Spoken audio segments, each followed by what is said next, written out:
Hi.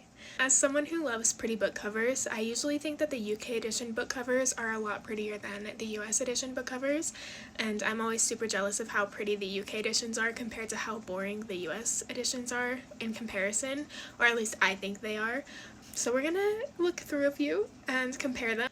As always, please remember that these are just my opinions and this is all just in good fun. If you disagree with me, that's completely fine.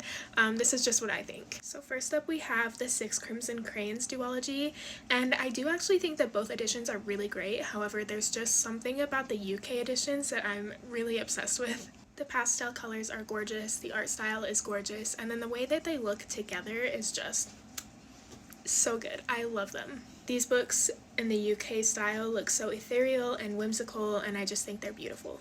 The US editions, like I said, I think are also really pretty. I just don't think they match up as well. They do look similar, and it's very obvious that it's the same art style. However, I don't think they look like they're part of the same series. I think they look like they could be completely different books. The main font, even used for the titles, are completely different. They aren't even the same. To be completely honest, I haven't read these books yet. I have them sitting on my shelves right now. I just haven't gotten to them. So I don't know which cover actually fits the story more. But the US editions are looking more darker and intense, where, like I said, the UK editions are giving more of like a whimsical, ethereal vibe. Next is The Girl Who Fell Beneath the Sea, and again, the UK coloring is just beautiful. It has these really bright, gorgeous colors, where the US edition is a lot more muted and neutral coloring. I have actually read this one, and while I was reading it, I thought the story was really enchanting and beautiful, so I do feel like the UK colors fit the story a little bit more, but there were some darker spots in the story, so I mean, I guess both color schemes could go well with it. And then I also love with the UK version how you have the waves of the ocean at the top of the cover, and then you have the girl falling beneath them. And then for the US, the waves are kind of present throughout the whole cover, which is still very pretty, but it is called The Girl Who Fell Beneath the Sea, so I think the UK edition portrays that a little bit better. I do think the detailing on both covers is really gorgeous, and I love how they both have the red thread of fate. Both are really pretty, like I said, but I think I do like the UK edition a little bit more. The UK editions do seem to be more colorful and brighter, just like the last two examples that I've shown you, and just like Once Upon a Broken Heart. This is another one where I like the UK edition a lot more than the US edition.